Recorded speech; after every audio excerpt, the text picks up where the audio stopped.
세상을 바꾸는 힘. 최영일의 YTN 뉴스 정면 승부.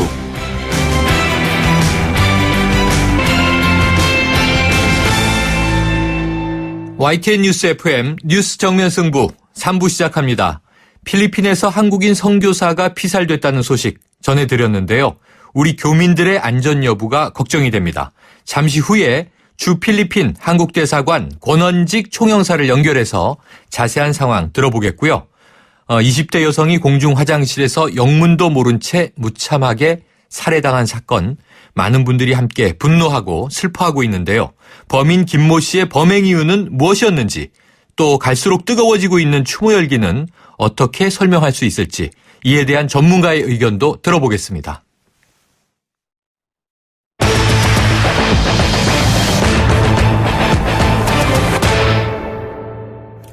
필리핀 현지 시간으로 오늘 오전 4시 30분경이었는데요. 한국인 선교사가 피살당하는 사건이 있었습니다. 올해만 필리핀에서 피살된 한국인은 3명입니다. 한동안 잠잠하던 치안 불안 다시 커지고 있는데요. 필리핀 현지 연결해서 분위기를 좀 살펴보겠습니다. 권원직 공사 겸 총영사 연결하겠습니다. 나와 계십니까? 네, 안녕하세요. 네, 안녕하세요. 필리핀 대사관의 권원직 총영사입니다. 네네. 자, 오늘 새벽 일어난 이 한국인 선교사 살해 사건, 알고 계시죠?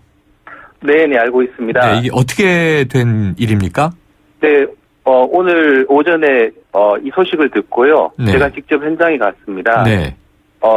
사건이 발생한 장소는 수도 마닐라에서 약 20km 떨어진 리잘주 안티폴로 지역입니다. 네. 이곳에 거주하고 있는 선교사께서 오늘 새벽 4시 30분경에 그 주택 내에 강도로 추정이 되는 불상의 괴한으로부터 둔기를 맞고 현장에서 사망하는 사건이 생기게 되었습니다.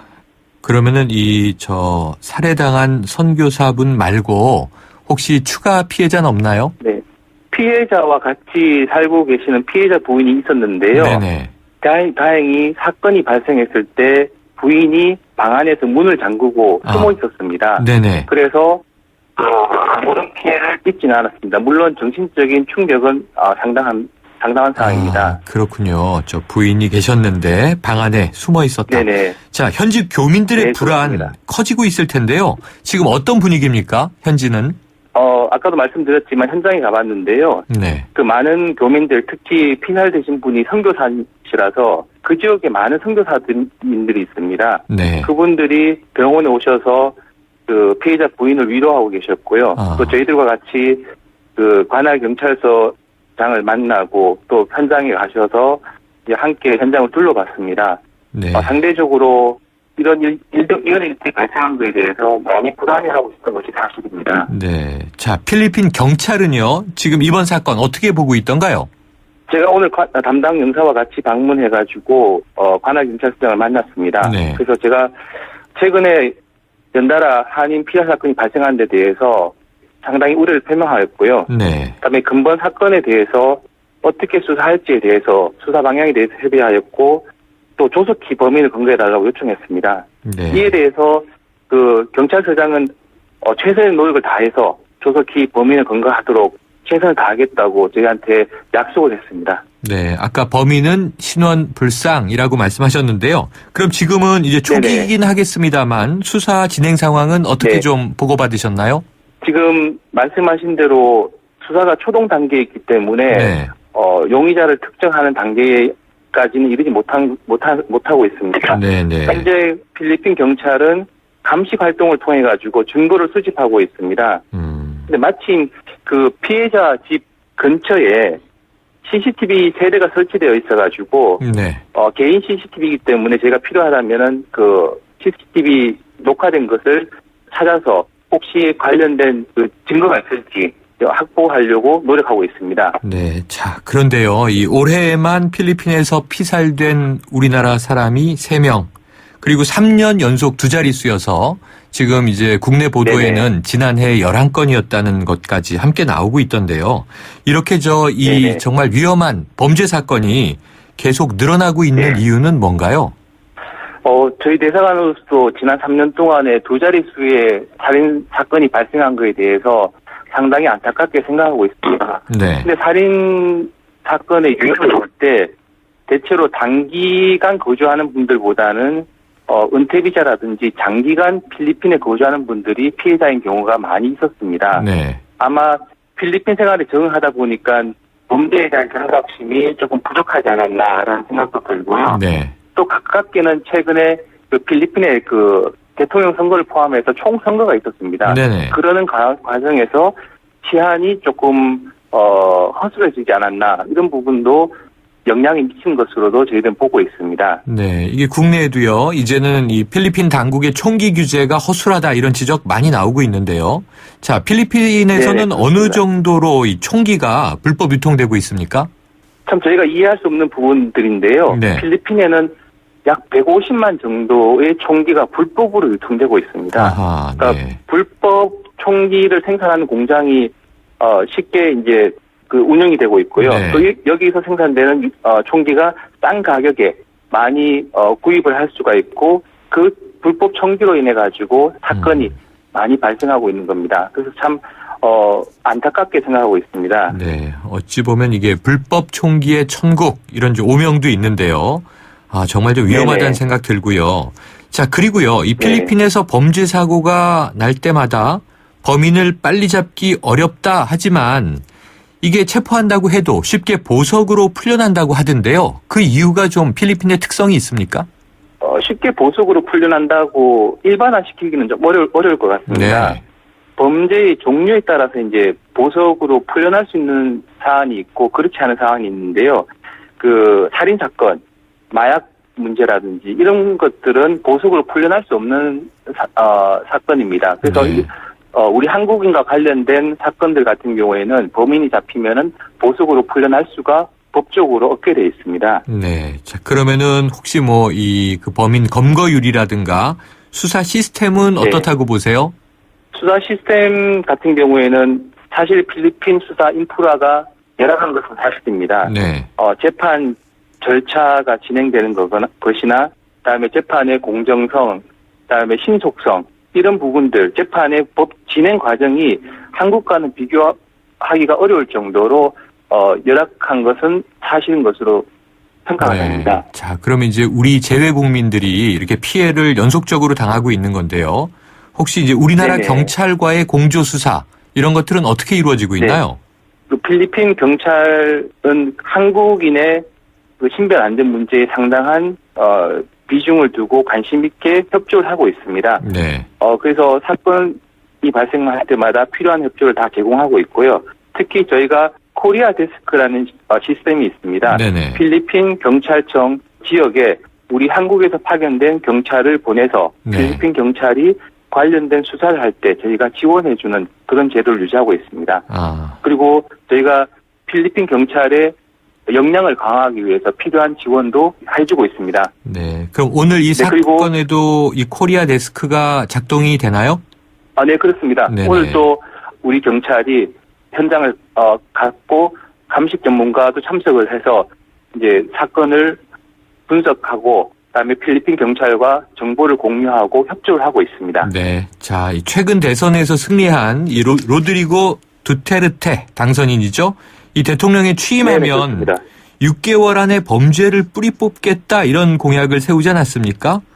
그러면은 이 네네. 두테르테 대통령이 취임하면 필리핀의 치안 나아지겠습니까? 잘 아시다시피 두테르테 당선인이 그 대선 공약상 제일 중요한 것이 범죄와의 전쟁, 마약 네. 척결, 부패 방지를 최우선으로 내세우고 있습니다. 그런 측면에서 두테르테 대통령이 된다면은 아무래도 필리핀의 치안이 현재보다는 나아질 것으로 저희들은 기대하고 있습니다. 네. 조금 이제 우려되는 대목이요. 혹시 필리핀에서 한국 교민들을 특정한 범죄가 느는 것은 아닌가 하는 우려들이 있어서 혹시 뭐 필리핀에서 우리 한국인에 대한 혐한 정서가 있거나 그렇진 않나요? 반드시 그 한국인에 대한 혐한 정서가 있기 때문에 사건이 발생한다라고 보기는 어려울 것 같습니다. 네네. 필리핀과 한국과의 관계는 워낙 긴밀하고요. 서로 좋아하고 필리핀이 한국을 많이 좋아하기 때문에 네. 반드시 혐한 감정과는 연계시킬 필요가 없다고 네. 봅니다. 자, 현지 교민뿐 아니고요. 뭐 이 마닐라나 세부 네. 또 이제 관광지기 때문에 우리나라 여행객들도 많이 가잖아요. 이 안전에 대한 걱정들이 많을 텐데 특별히 좀 주의해야 할 목이 있으면 당부를 주시겠습니까? 필리핀에서 최대 관광국은 한국입니다. 네.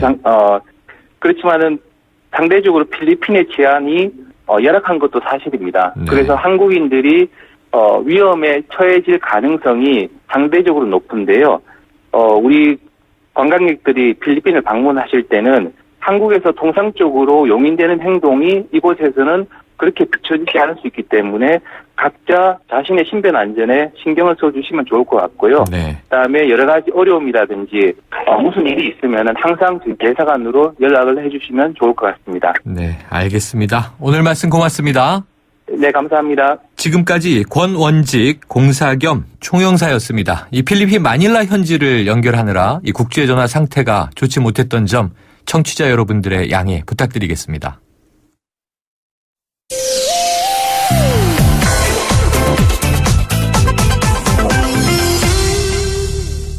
네, 이 사흘 전 강남역 인근 건물에서 발생한 끔찍한 살인사건.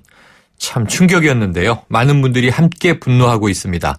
피해 여성에 대한 추모 열기는 갈수록 뜨거워지고 있는 가운데 경찰은 이번 사건을 여성 혐오 살인으로 단정하기는 어렵다. 이 범행 동기에 대한 수사를 폭넓게 진행하고 있습니다. 범죄 심리 전문가죠. 배상훈 프로파일러 연결해서 관련 얘기 나눠봅니다. 배상훈 교수님 안녕하세요. 예, 안녕하세요. 네, 자, 이 프로파일러시니까 이 질문부터 드릴게요. 이번 사건을 여성 혐오 범죄로 봐야 할까요? 아니면 정신분열증으로 인한 범죄로 봐야 할까요? 의견이 갈리던데 어떤 견해십니까?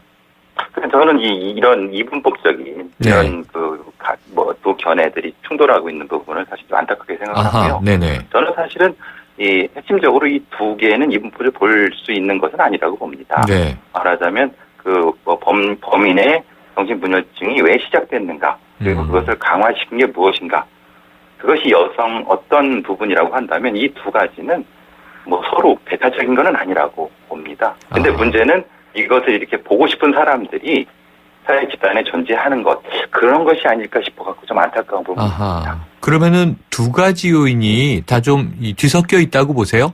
예, 그렇습니다. 예. 그러면은 이게 혹시 여성 혐오 범죄로 볼 것이냐, 정신분열증으로 인한 범죄로 볼 것이냐, 이게 이분법적인 게 안타깝다고 하셨는데, 예. 좀 동기에 따라서 처벌 수위가 달라질 수 있나요?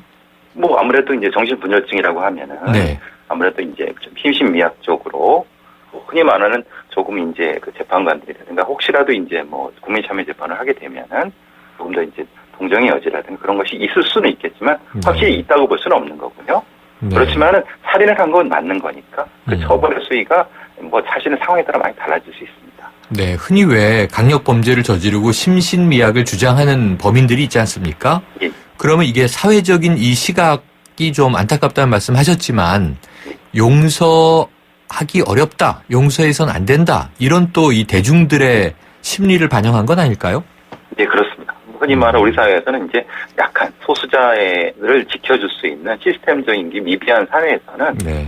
그것을 가해하는 어떤 특정한 집단이라든가 특정한 사람들에 대한 조금 더 공격적인 부분이 생길 수 있는 것이 우리 사회의 정서이죠. 네. 그러면 이제 경찰은요, 여성 혐오 범죄는 아니다, 이렇게 이야기하는 입장인데, 이 여성 혐오 범죄로 단정했을 때 어떤 점을 좀 경계해야 할까요?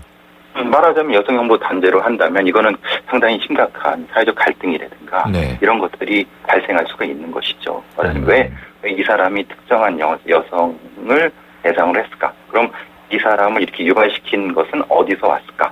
그런 어떤 특정한 뒤에 배경이 있는가? 이런 부분에 대해서는 사실은 좀 매우 혼란스러운 상황이 될 수 있는 것이고요. 네. 그러니까 확정적으로 이렇게 여성 혐오 범죄라고 단정 짓는 것은 좀 위험한 부분이 있는 거죠. 네. 자, 그럼 프로파일러로서 지금 이제 나와 있는 기사를 참조하면요, 공용 화장실에 흉기를 가지고 숨어 있었고요. 이 남성이 화장실에 들어왔다 나갈 때는 아무런 행동을 하지 않았고, 이 피해자가 된 여성이 들어왔을 때 이제 살인을 저지르지 않았습니까? 왜 그런 겁니까? 기본적으로 이제 이런 사람들은 이제 자기보다 약한 사람들을 공격하는데 뭐 정신분열증이라 하더라도 정신적 판단이 미비한 건 아니고 네. 어떤 두려움이라든가 이런 부분이 더 높을 수 있는 거죠. 그러니까 남성에 대한 두려움이 그러니까 자기보다 힘센 사람에 대한 두려움 때문에 그 남성들은 지나치고 여성만을 공격했을 가능성이 그럴 가능성이 있다고 하는 거죠. 네. 가능성으로 측면에서 볼 때는요. 자, 그래서 만약에 이게 여성 혐오로 좀 이제 사회적인 기류가 쏠려가고 있다면 그 원인은요, 경찰 1차 면담에 투입됐던 프로파일러가 김 씨의 심리 상태에 대해서 피의자의 여성에 대한 반감이나 피해망상이 정신분열증으로 인한 것일 소지가 높다. 이런 소견을 냈어요. 이건 어떻게 좀 쉽게 이해할 수 있겠습니까? 그러니까 이제 이거 1차 면담에 투입된 프로파일러는 이 사람의 지금의 상태, 그 지금의 심리 상태로 봤을 때, 네. 좀 헛소리도 하고 조금 흔히만 망상적인 상태로 봤을 때 그런 반감이라고 하는 것은 네. 뿌리 깊은 어떤 증오심 이런 것이라기보다는 어떤 과거의 사파, 그러니까 흔히 말하는 어떤 여성이 예성이한테 한번 욕을 먹었던 이런 사파가 바로 들어왔을 가능성. 그거를 이제 이 프로파일러는 얘기를 했을 가능성이 높습니다. 그러니까 네. 깊은 어떤 분석보다는 1차적인 소견이라는 거죠. 네. 자, 그래서인가요? 이 경찰이 프로파일러를 이제 추가로 투입해서 수사 중이라고 알려졌는데요. 예, 예. 자, 오원춘 사건과 부천 초등생 시신 훼손 사건 등 국내 주요 흉악범죄 피의자의 심리를 분석해온 전문가다. 이렇게 전해집니다. 그럼 예. 조사 방향은 좀 어떻게 진행될 걸로 보십니까? 예, 뭐 가장 유명하신 분이죠. 뭐 권모하는 경감님이신데 네네. 우리나라에서 뭐 최초로 그걸 하셨던 분이고 그러니까 네. 그거는 그런 겁니다. 이 사람이 주장하는 바와 주장의 이면에 다른 범인이 다른 어떤 것이 감정 상태가 숨어 있는가 이거를 이제 분석하시려고 하는 거거든요. 네. 그러니까 자기가 그 범인이 주장하는 것과 감정 상태가 다르면은 그 말 자체가 거짓일 수 있으니까 네. 2차 부분은 그런 쪽으로 진행될 거라고 봅니다. 아, 진부 여부를 파악하고 네. 심리 상태를 정확히 깊이 보려고 하는 거죠. 자, 그럼 1차 정도는 아까 말씀하신 대로 사파라고 표현하셨죠? 예, 예. 예, 스케치를 한 형태라면 2차에선 이제 좀 심층적인 심리를 파들어가면서 거짓은 거짓으로 이제 진위 구분을 한다는 말씀이신데, 예, 그렇죠. 자, 프로파일러가 수사에 들어가게 되면요, 보통 어느 정도 기간이 있어야 좀 제대로 된 원인 분석이 나오게 되나요? 보통 이제 그 권 경감님 같은 경우 아주 전문가들 같은 경우는 2차 정도면 웬만큼 나오는 거고요. 네. 이제 프로파일러도 사실은 경력이 좀 짧은 분도 있지 않습니까? 그렇죠. 그럼 그것도 한 3차 정도 갔고, 그래서 이제 저는 이제 한 2에서 3차 정도? 그러니까 네. 그러면 내일 한다고 치면 한 2, 3일 정도? 네. 이렇게 기간이 가는 걸 말씀드릴 수 있을 것 같습니다. 그렇군요. 자, 배상훈 교수께서는요, 개인적으로 이 피해자 또는 이번에 피의자 태도와 관련해서 이번 사건에서 좀 주목하는 부분이 있으십니까? 피의자겠죠. 피의자의 태도. 네네. 피의자의 태도 부분에서 이제 그 사람이 왜 특정하게 정신분열증이 약화됐는가가 저는 사실 가장 주목하는 부분이라고 생각하거든요. 네. 그리고 이제 제가 뭐 어떤 분한테 넘겨받은 거는 뭐 특정한 사이트에 그분이 썼다고 하는 댓글 부분이 있어갖고요. 네. 그 부분 때문에 논란이 조금 더 되는 것 같아요. 그러니까 그것이 원인인지 아니면 그게 결과인지 말하자면 이분이 정신분열증이 악화된 게 결과인지 원인인지를 사실은 면밀히 봐야 되거든요. 네. 그 부분이 사실은 이 범죄의 핵심적인 포인트라고 봅니다. 네. 자, 이번 사건이 좀 이례적인 점이 전례 없는 추모와 애도 열기입니다. 왜 이런 현상 나타난다고 보십니까? 저는 뭐 단적으로 봅니다. 안전하지 않은 사회이죠. 그러니까 네. 특히 이제 소수자가 여성이라든가 뭐 장애우라든가 이런 분들이 안전하게 살 수 없는 사회라는 것 때문에 많은 분들이 공감하고 눈물을 흘리고 그런 것 같습니다. 그러니까 지켜달라는 거죠. 네. 근데 사회는 지켜주지 못하고 있으니까 우리 같이 지키자. 공감. 이런 것 때문에 더 막 번지고 있는 것 같습니다. 네. 지금 말씀하신 짚어주신 이 불안, 사회적 불안인데요. 이 불특정인 누구든 범죄의 표적이 될 수 있다. 자, 그럼 어떤 대비가 필요하겠습니까? 기본적으로 이제 이거는 개인의 문제와 제도의 문제가 따로 나와야 되는데요. 개인의 문제는 기본적으로 이제 다른 사람을 뭐 믿지 말라는 것이 아니라 일정 정도 이제 최소한 뭐 많이 사람들이 부딪힐 수 있는 부분에 스트레스를 좀 줄이는 부분들이 필요한 부분이고요. 네. 제도적인 부분에서는 아무래도 강남 쪽이라든가 사람이 많이 몰리는 쪽에 가시적인 형태의 지역 보안관 같은 형태 이런 부분 그리고 남녀 분리된 공용 화장실 부분을 네. 제도적으로 확보할 수 있는 이런 제도적인 증빙도 필요하다고 봅니다. 알겠습니다. 자, 오늘 말씀 잘 들었습니다. 고맙습니다. 예, 감사합니다. 지금까지 프로파일러 배상훈 교수였습니다. 사장님, 성악가 김동규 씨네 집 바닥재 좋던데 우리 집도 똑같은 걸로 해줘요. 아, 요즘 떠오르는 바닥재 스타 강마루.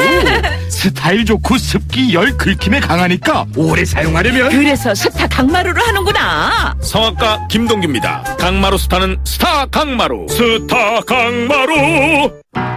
메르세데스 벤츠 공식 딜러 KCC 오토 영등포 전시장 그랜드 오픈. 5월 초 강서, 목동, 강북, 제주에 이어 이제 가까운 영등포에서도 메르세데스 벤츠를 만나보실 수 있습니다. 메르세데스 벤츠를 만나는 새로운 선택. 메르세데스 벤츠 공식 딜러 KCC 오토. 거울아 거울아 이 세상에서 누가 제일 예쁘니? 2588 박서연. 어머 내가? 하긴 고객님들이 대리운전 부르면서 예쁜 소연이 목소리 듣고 집에 가야지 라고들 하셔. 너 잘났다 너 잘났어 2588 꽃보다 박소연 2588. 엄마, 침대가 좁아. 이사갈 때 바꾸자. 침대가 불편해. 비싼 건데 참아. 침대 왜 사서 고생하세요? 코웨이 매트리스 맞춤 케어 렌탈하세요. 위생관리와 타퍼 교체는 기본, 6년마다 새 매트리스로 업그레이드. 침대 이제 코웨이가 답이다. 6년 약정 기준이며 업그레이드는 신규 렌탈 계약 시 제공됩니다. 네, 3부는 여기까지고요. 4부로 이어가겠습니다.